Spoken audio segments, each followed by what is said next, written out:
الحمد لله رب العالمين الرحمن الرحيم مالك يوم الدين إياك نعبد وإياك نستعين اهدنا الصراط المستقيم صراط الذين أنعمت عليهم غير المغضوب عليهم ولا الضالين.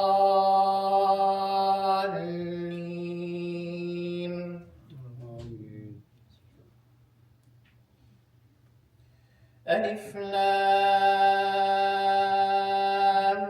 ميم ذلك الكتاب لا ريب فيه هدى للمتقين الذين يؤمنون بالغيب ويقيمون الصلاة ومما رزقناهم ينفقون والذين يؤمنون بما أنزل إليك وما أنزل من قبلك وبالآخرة هم يوقنون أولئك على هدى من ربهم وأولئك هم المفلحون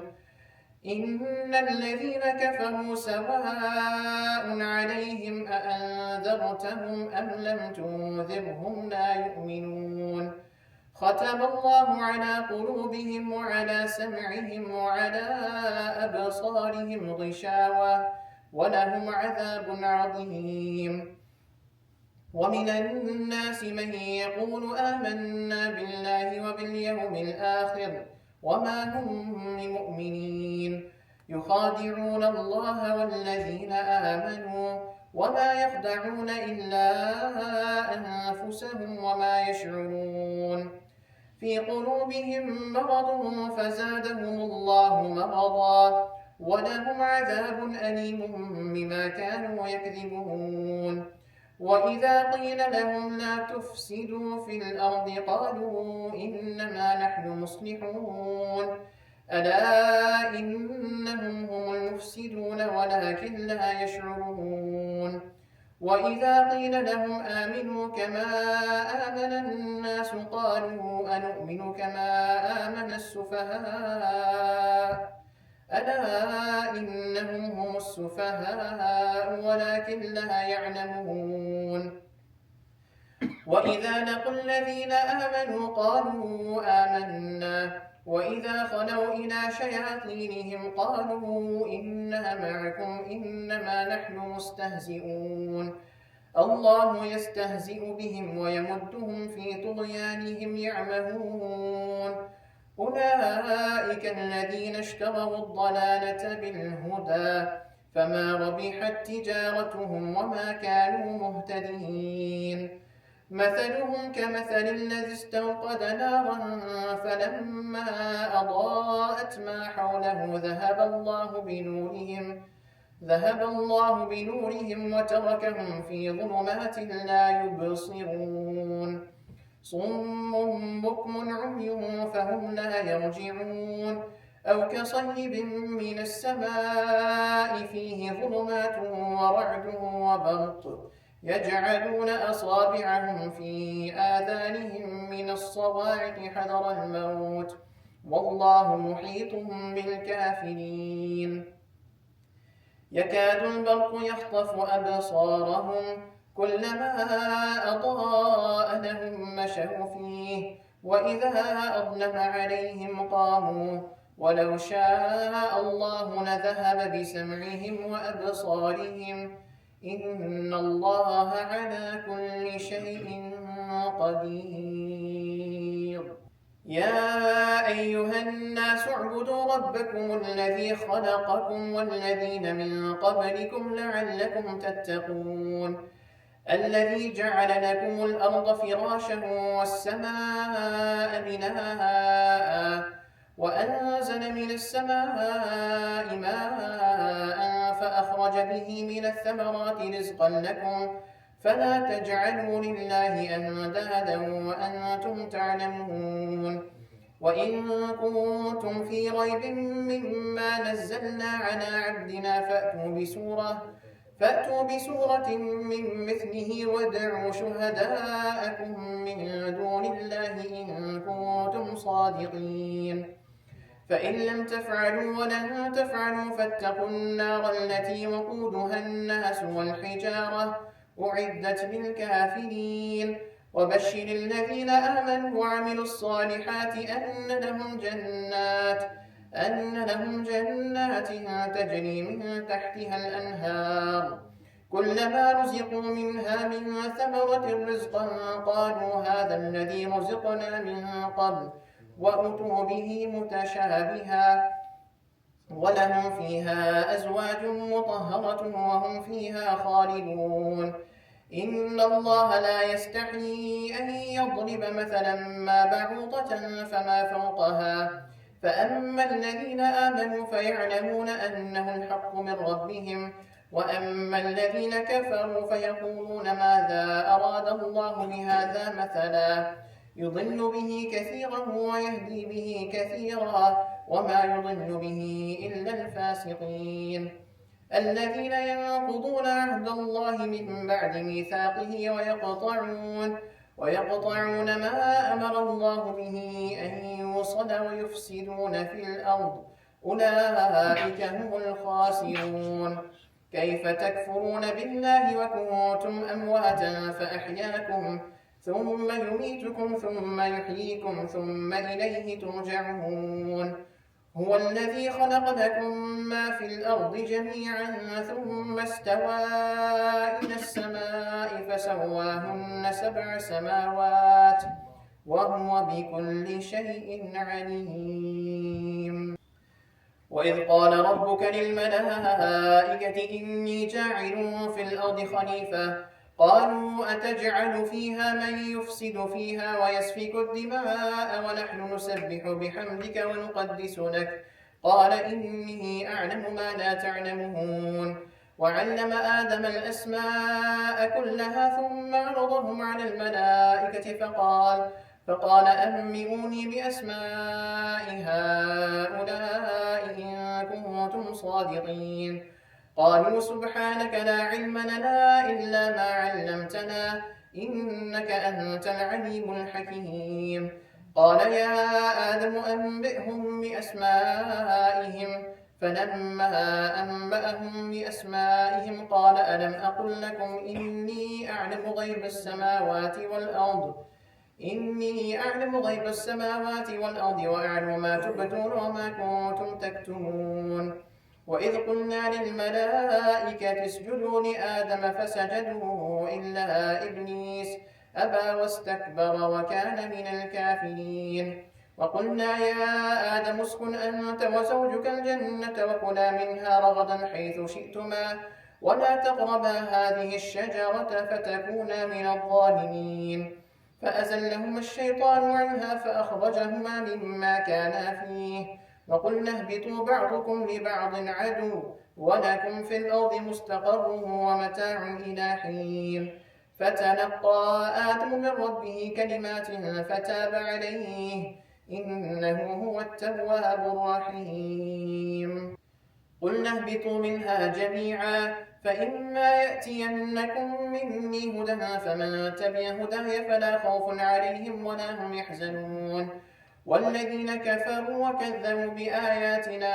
أولئك أصحاب النار هم فيها خالدون يا بني إسرائيل اذكروا نعمتي التي أنعمت عليكم وأوفوا بعهدي أوف بعهدكم وإياي فارهبون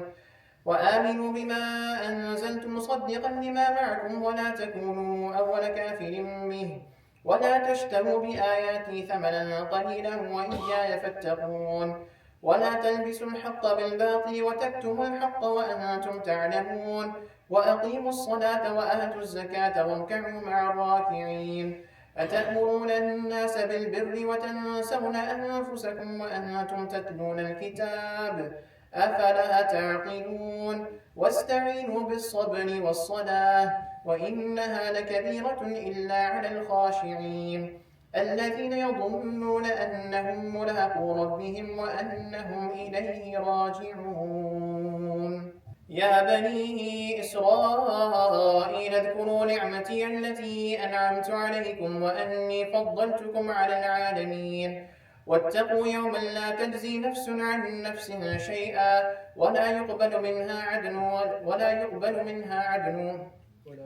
واتقوا يوما لا تجزي نفس عن نفس شيئا ولا يقبل منها شفاعة ولا يؤخذ منها عدل ولا هم ينصرون. وإذ نجيناكم من آل فرعون يسومونكم سوء العذاب يذبحون أبناءكم ويستحيون نساءكم وفي ذلكم بلاء من ربكم عظيم. وإذ فرقنا بكم البحر فأنجيناكم وأغرقنا آل فرعون وأنتم تنظرون. وإذ واعدنا موسى 40 ليلة ثم اتخذتم العجل من بعده وأنتم ظالمون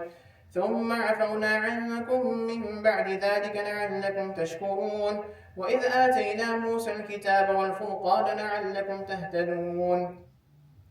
وإذ قال موسى لقومه يا قوم إنكم ظلمتم أنفسكم باتخاذكم العجل فتوبوا إلى بارئكم فاقتلوا أنفسكم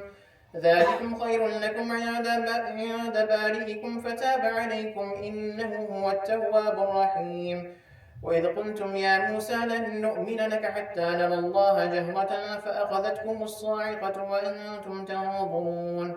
ثم بعثناكم من بعد موتكم لعلكم تشكرون. وظللنا عليكم الغمام وأنزلنا عليكم المن والسلوى كلوا من طيبات ما رزقناكم وما ظلمونا ولكن كانوا أنفسهم يظلمون. وإذ قلنا ادخلوا هذه القرية فكلوا منها حيث شئتم رغدا وادخلوا الباب سجدا وقولوا حطة نغفر لكم خطاياكم وسنزيد المحسنين. فبدل الذين ظلموا منهم قولا غير الذي قيل لهم فأرسلنا على الذين ظلموا رجزا من السماء بما كانوا يفسقون. فبدل الذين ظلموا قولا غير الذي قيل لهم فأرسلنا على الذين ظلموا رجزا من السماء بما كانوا يفسقون. وإذا استسقى موسى لقومه فقلنا اضرب بعصاك الحجر فانفجرت منه 12 عينا قد علم كل أناس مشربهم كلوا واشربوا من رزق الله ولا تعثوا في الأرض مفسدين.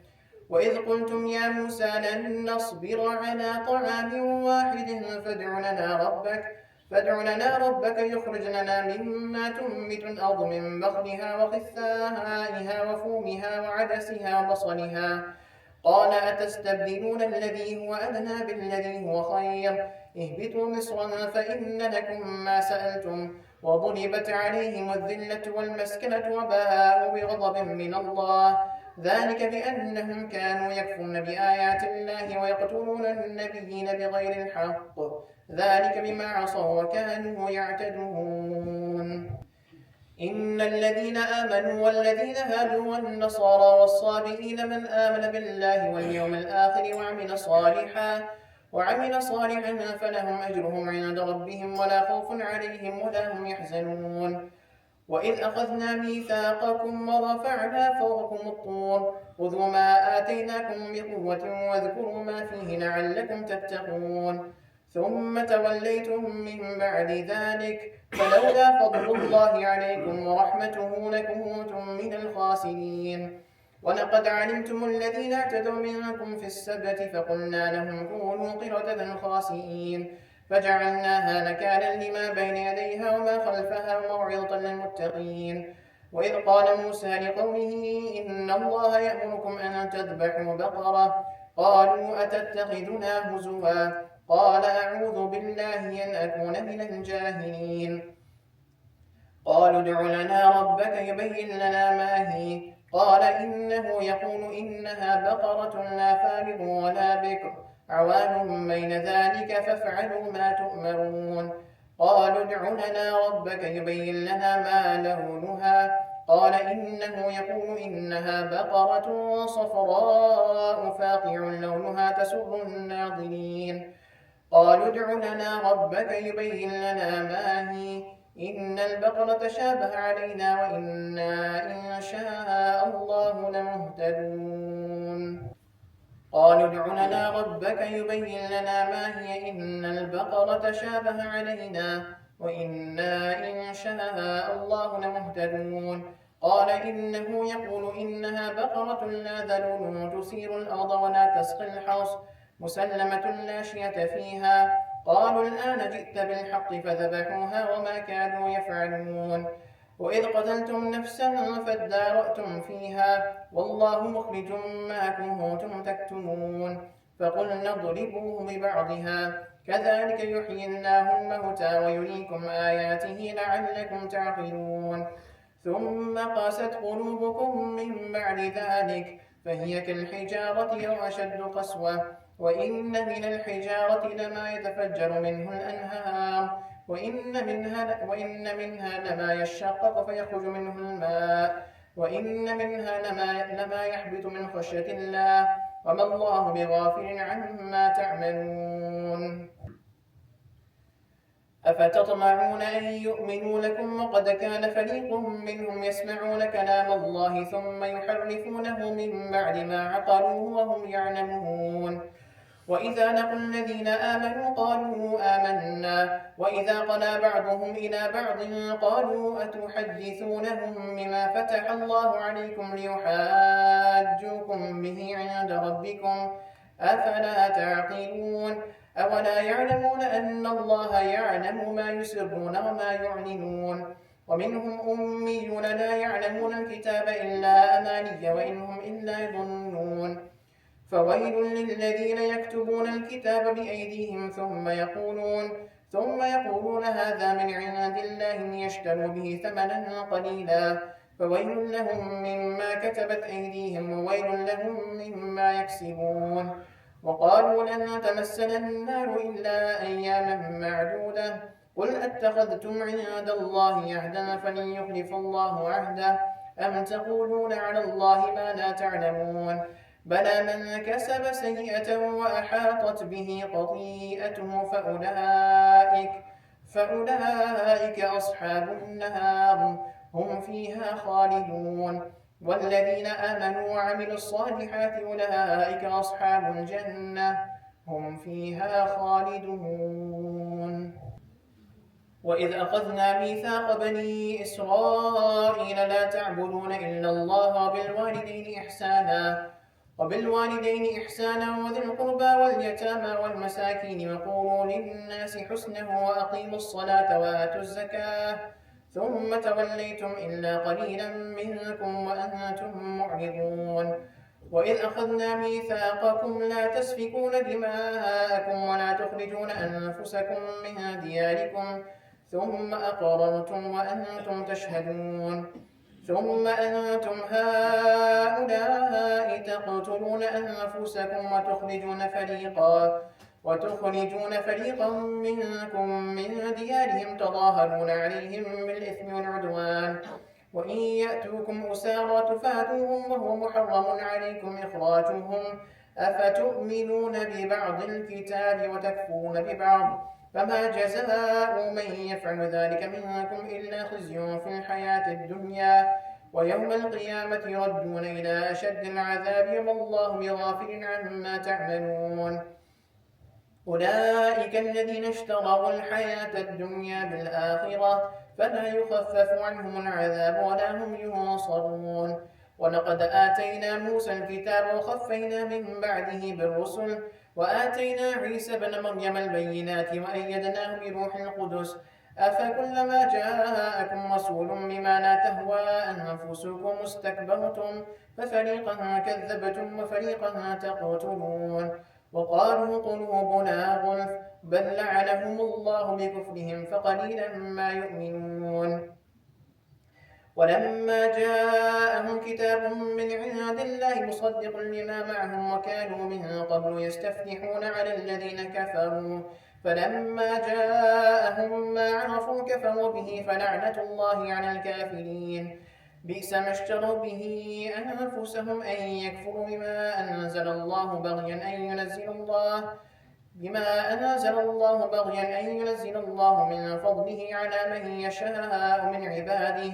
فباءوا بغضب على غضب وللكافرين عذاب مهين. وإذا قيل لهم آمنوا بما أنزل الله قالوا نؤمن بما أنزل علينا ويكفرون بما وراءه ويكفرون بما وراءه وهو الحق مصدقا لما معهم. قل فلم تقتلون أنبياء الله من قبل إن كنتم مؤمنين؟ ولقد جاءكم موسى بالبينات ثم اتخذتم العجل من بعده وأنتم ظالمون. وإذ أخذنا ميثاقكم ورفعنا فوقكم الطور خذوا ما آتيناكم بقوة واسمعوا. قالوا سمعنا وعصينا وأشربوا في قلوبهم العجل بكفرهم. قل بئس ما يأمركم به إيمانكم إن كنتم مؤمنين. قل إن كانت لكم الدار الآخرة عند الله خالصة من دون الناس فتمنوا الموت إن كنتم صادقين. ولن يتمنوا أبدا بما قدمت أيديهم والله عليم بالظالمين. ولتجدنهم أحرص الناس على حياة ومن الذين أشركوا يود أحدهم لو يعمر 1000 سنة وما هو بمزحزحه من العذاب أن يعمر والله بصير بما يعملون. قل من كان عدوا لجبريل فإنه نزله على قلبك بإذن الله مصدقا لما بين يديه وهدى وبشرى للمؤمنين. من كان عدوا لله وملائكته ورسله وجبريل وميكال فإن الله عدو للكافرين.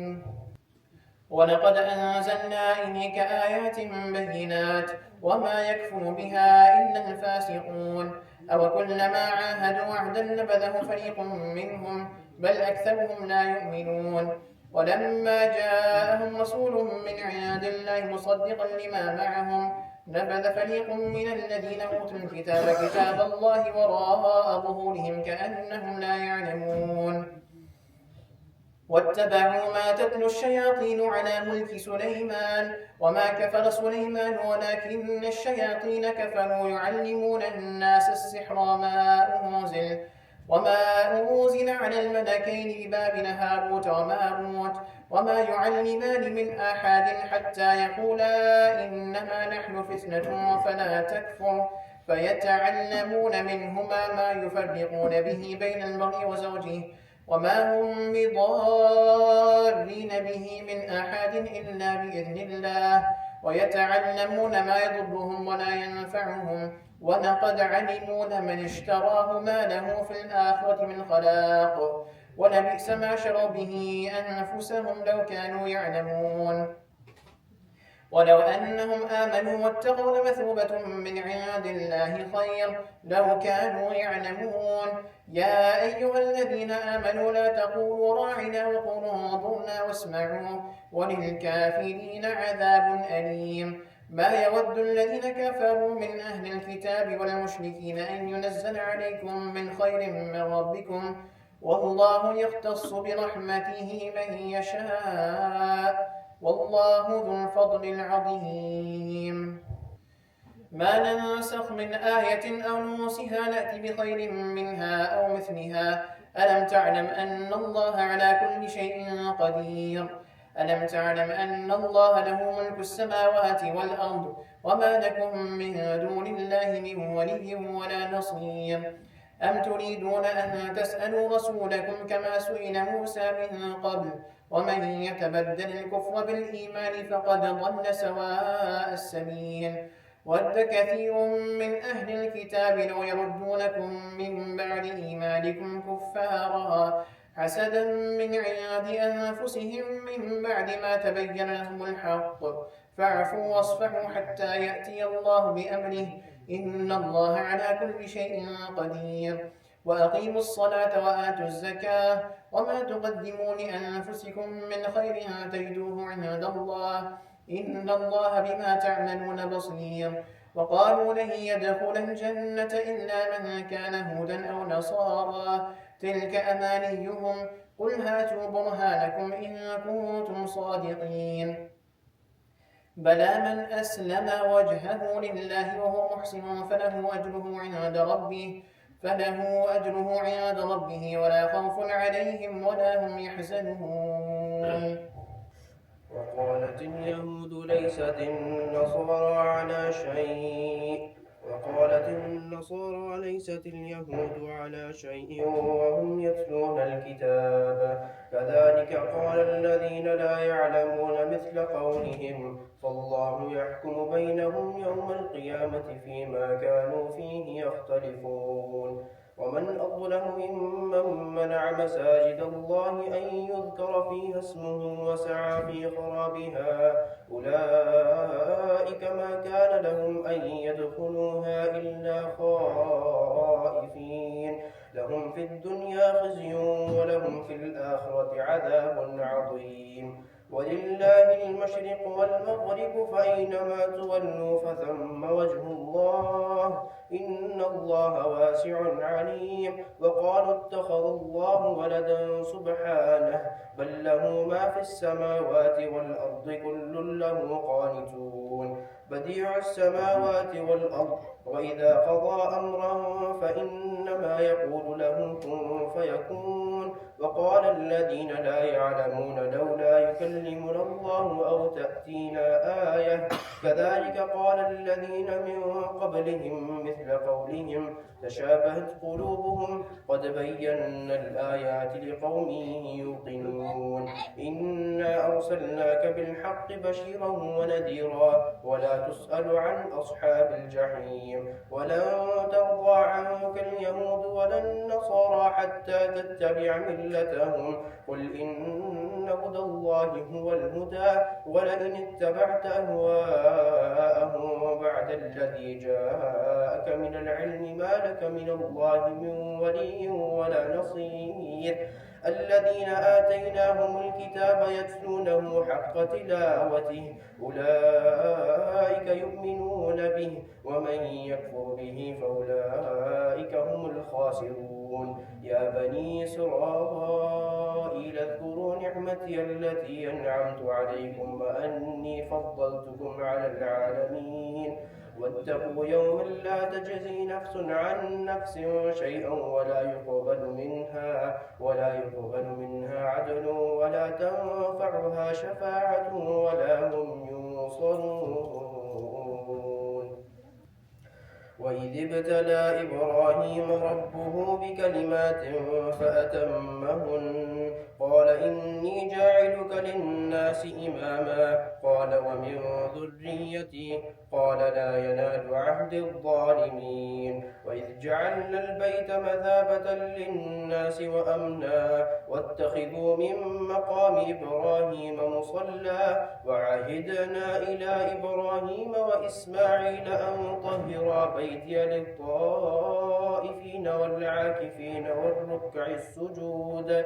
وإذ قال إبراهيم رب اجعل هذا بلدا آمنا وارزق أهله من الثمرات من آمن منهم بالله واليوم الآخر قال ومن كفر فأمتعه قليلا ثم أضطره إلى عذاب النار وبئس المصير. وإذ يرفع إبراهيم القواعد من البيت وإسماعيل ربنا تقبل منا إنك أنت السميع العليم. ربنا وجعلنا مسلمين لك ومن ذريتنا أمة مسلمة لك وأرنا مناسكنا وتب علينا إنك أنت التواب الرحيم. ربنا وابعث فيهم رسولا منهم يتلو عليهم آياتك ويعلمهم الكتاب والحكمة ويزكيهم إنك أنت العزيز الحكيم. ومن يرغب عن ملة إبراهيم إلا من سفه نفسه ولقد اصطفيناه في الدنيا وإنه في الآخرة لمن الصالحين. إذ قال له ربه أسلم قال أسلمت لرب العالمين. ووصى بها إبراهيم بنيه ويعقوب يا بني إن الله اصطفى لكم الدين فلا تموتن إلا وأنتم مسلمون. أم كنتم شهداء إذ حضر يعقوب الموت إذ قال لبنيه ما تعبدون من بعدي قالوا نعبد إلهك وإله آبائك إبراهيم وإسماعيل وإسحاق ويعقوب إلها واحدا ونحن له مسلمون قالوا نعبد إلهك وإله آبائك إبراهيم وإسماعيل وإسحاق إلها واحدا ونحن له مسلمون تلك أمة قد خلت لها ما كسبت ولكم ما كسبتم ولا تسألون عما كانوا يعملون وقالوا كونوا هودا أو نصارى تهتدوا قل بل ملة إبراهيم حنيفا وما كان من المشركين قولوا آمنا بالله وما أنزل إلى إبراهيم قولوا آمنا بالله وما أنزل إلينا وما أنزل إلى إبراهيم وإسماعيل وإسحاق ويعقوب والأسباط وما أوتي موسى وعيسى وما أوتي النبيون من ربهم لا نفرق بين أحد منهم ونحن له مسلمون فإن آمنوا بمثل ما آمنتم به فقد اهتدوا وإن تولوا فإنما هم في شقاق فسيكفيكهم الله وهو السميع العليم صبغة الله ومن أحسن من الله صبغة ونحن له عابدون قل أتحاجوننا في الله وهو ربنا وربكم ولنا أعمالنا ولكم أعمالكم ونحن له مخلصون أم تقولون إن إبراهيم وإسماعيل وإسحاق ويعقوب والأسباط كانوا هودا أو نصارى قل أأنتم أعلم أم الله ومن أظلم ممن كتم شهادة عنده من الله وما الله بغافل عما تعملون تلك أمة قد خلت لها ما كسبت ولكم ما كسبتم ولا تسألون عما كانوا يعملون سيقول السفهاء من الناس ما ولاهم عن قبلتهم التي كانوا عليها قل لله المشرق والمغرب يهدي من يشاء إلى صراط مستقيم وكذلك جعلناكم أمة وسطا لتكونوا شهداء على الناس ويكون الرسول عليكم شهيدا وما جعلنا القبلة التي كنت عليها إلا لنعلم من يتبع الرسول ممن ينقلب على عقبيه وإن كانت لكبيرة إلا على الذين هدى الله وما كان الله ليضيع إيمانكم إن الله بالناس لرؤوف رحيم قد نرى تقلب وجهك في السماء فلنولينك قبلة ترضاها فول وجهك شطر المسجد الحرام وحيث ما كنتم فولوا وجوهكم شطره وإن الذين أوتوا الكتاب ليعلمون أنه الحق من ربهم وما الله بغافل عما يعملون ولئن أتيت الذين أوتوا الكتاب بكل آية ما تبعوا قبلتك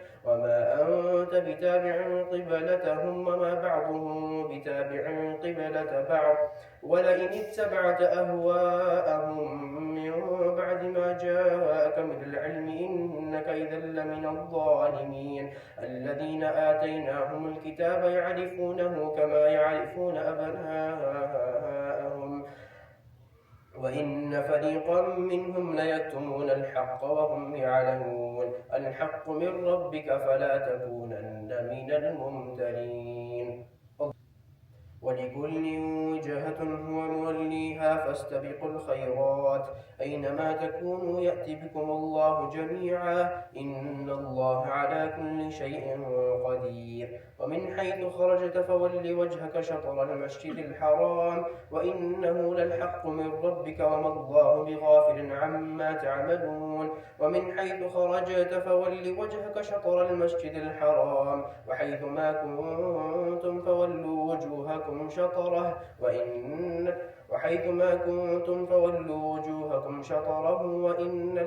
وحيثما كنتم فولوا وجوهكم شطره لئلا يكون للناس عليكم حجة إلا الذين ظلموا منهم فلا تخشوهم واخشوني ولأتم نعمتي عليكم ولعلكم تهتدون كما أرسلنا فيكم رسولا منكم يتلو عليكم آياتنا ويزكيكم ويعلمكم الكتاب والحكمة ويعلمكم ما لم تكونوا تعلمون فاذكروني أذكركم واشكروا لي ولا تكفرون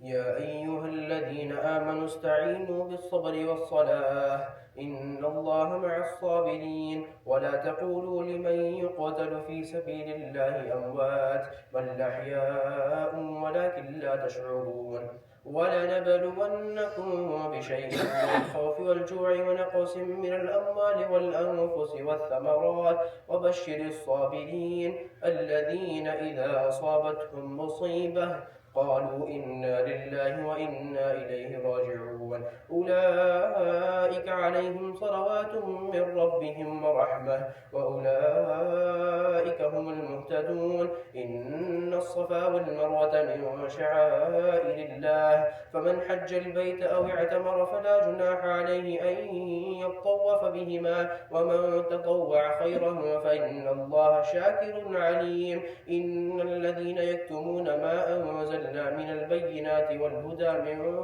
بعد ما بيناه للناس في الكتاب أولئك يلعنهم الله ويلعنهم اللاعنون إلا الذين تابوا وأصلحوا وبينوا فأولئك أتوب عليهم وأنا التواب الرحيم إن الذين كفروا وماتوا وهم كفار أولئك عليهم لعنة الله والملائكة والناس أجمعين خالدين فيها لا يخفف عنهم العذاب ولا هم ينظرون وإلهكم إله واحد لا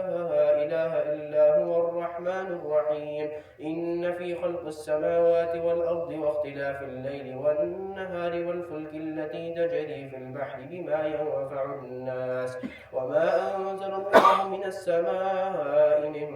ماء فأحيا به الأرض بعد موتها وبث فيها من كل دابة وتصريف الرياح والسحاب المسخر بين السماء والأرض لآيات لقوم يعقلون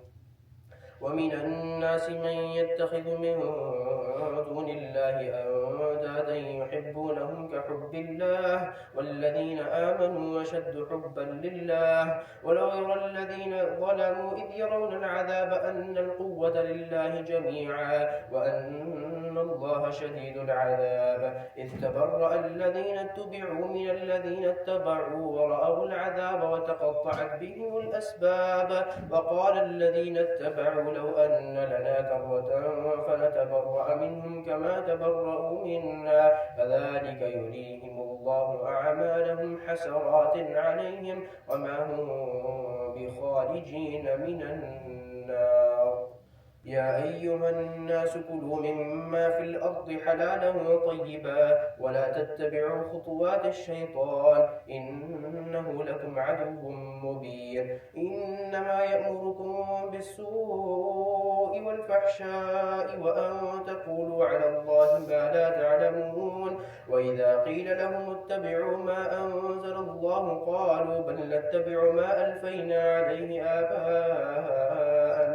أولو كان آباؤهم لا يعقلون شيئا ولا يهتدون ومثل الذين كفروا كمثل الذي ينعق بما لا يسمع إلا دعاء ونداء صم بكم عمي فهم لا يعقلون يا أيها الذين آمنوا كلوا من طيبات ما رزقناكم واشكروا لله إن كنتم إياه تعبدون إنما حرم عليكم الميتة والدم ولحم الخنزير وما أهل به لغير الله فمن اضطر غير باغ ولا عاد فلا إثم عليه إن الله الله غفور رحيم. إن الذين يكتمون ما أنزل الله من الكتاب ويشترون به ثمنا قليلا أولئك ما يأكلون في بطونهم إلا النار ولا يكلمهم الله يوم القيامة ولا يزكيهم ولهم عذاب أليم. أولئك الذين اشتروا الضلالة بالهدى والعذاب بالمغفرة فما أصبرهم على النار ذلك بأن الله نزل الكتاب بالحق وإن الذين اختلفوا في الكتاب لفي شقاق بعيد.